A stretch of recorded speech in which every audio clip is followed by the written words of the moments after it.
December 1 world AIDS day. అసలు AIDS అంటే ఒక్కొక్కరికి ఒక్కొక్క విధంగా అపోహలు ఉంటాయి. అయితే కొంతమంది ఎయిడ్స్ అనేది కేవలం శారీరక సంబంధం పెట్టుకున్నప్పుడు మాత్రమే వస్తుందని కొంతమంది భావిస్తుంటారు. ఇంకొంతమంది వేరే వేరే కారణాలు చెప్తుంటారు. అయితే ఎయిడ్స్ అనేది ఏ విధంగా వస్తుంది, ఎలా వస్తుంది, ఎలా వ్యాపిస్తుంది అనేది ఈ వీడియోలో చూద్దాం. అసలు హెచ్ఐవిపై అవగాహన కల్పించడానికి, హెచ్ఐవితో బాధపడుతున్న వారికి మద్దతు అందించడానికి ప్రతి సంవత్సరం డిసెంబర్ 1వ తేదీన వరల్డ్ ఎయిడ్స్ డేను జరుపుకుంటారు.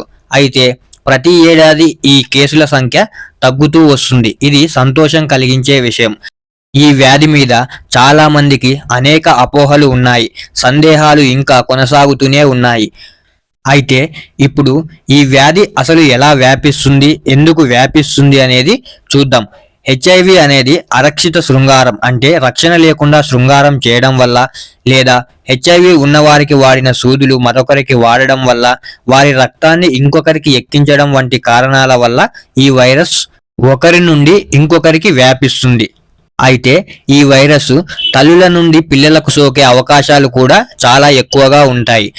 అయితే ఈ వ్యాధి వేరొకరిని ముద్దు పెట్టుకున్నప్పుడు వ్యాపిస్తుంది అని చాలా మంది భావిస్తుంటారు. కానీ వేరొకరిని ముద్దు పెట్టుకున్నా, వేరొకరిని తాకినా, కౌగిలించుకున్నా, వారి వస్తువులు వాడినా ఎయిడ్స్ రాదు. ఎయిడ్స్ కు ఎటువంటి మెడిసిన్ లేదు అనే విషయం మనందరికీ తెలిసిందే.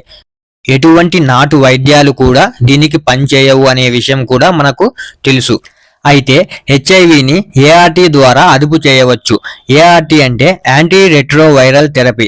దీని ద్వారా ఒక వ్యక్తికి ఎంత మోతాదులో అయితే హెచ్ఐవి మొదట్లో వ్యాపిస్తుందో అదే మోతాదుని అక్కడి వరకే కంట్రోల్ చేయవచ్చు. అంటే ఎక్కువగా ఇంక్రీజ్ కాకుండా అక్కడి వరకే కంట్రోల్ చేయవచ్చు. ఇది రోగి జీవితాన్ని మెరుగుపరిచి వ్యాధి వ్యాప్తిని తగ్గిస్తుంది. అంటే ఎక్కువగా వ్యాపించకుండా అక్కడి వరకే స్టాప్ చేస్తుంది. ఇలా చేయడం వల్ల కొంతకాలం ఎక్కువగా మనిషి జీవించడానికి అవకాశాలు ఉంటాయి. అయితే ఏఆర్టీ యాంటీ రెట్రోవైరల్ థెరపీ, ఇది వ్యాధి తీవ్రత తక్కువగా ఉన్నప్పుడు మాత్రమే ఈ ఏఆర్టీ థెరపీ మనకు యూజ్ అవుతుంది. ఒకసారి ఎయిడ్స్ చివరి దశకు చేరుకుంటే మాత్రం రోగ నిరోధక శక్తి పూర్తిగా క్షీణిస్తుంది. శరీరానికి ప్రాణాంతక వ్యాధులతో పోరాడే సామర్థ్యం తగ్గిపోతుంది. అయితే హెచ్ఐవిని ఎంత తొందరగా గుర్తిస్తే అంత తొందరగా వైరస్ లక్షణాలను తగ్గించే చికిత్స ప్రారంభించవచ్చు.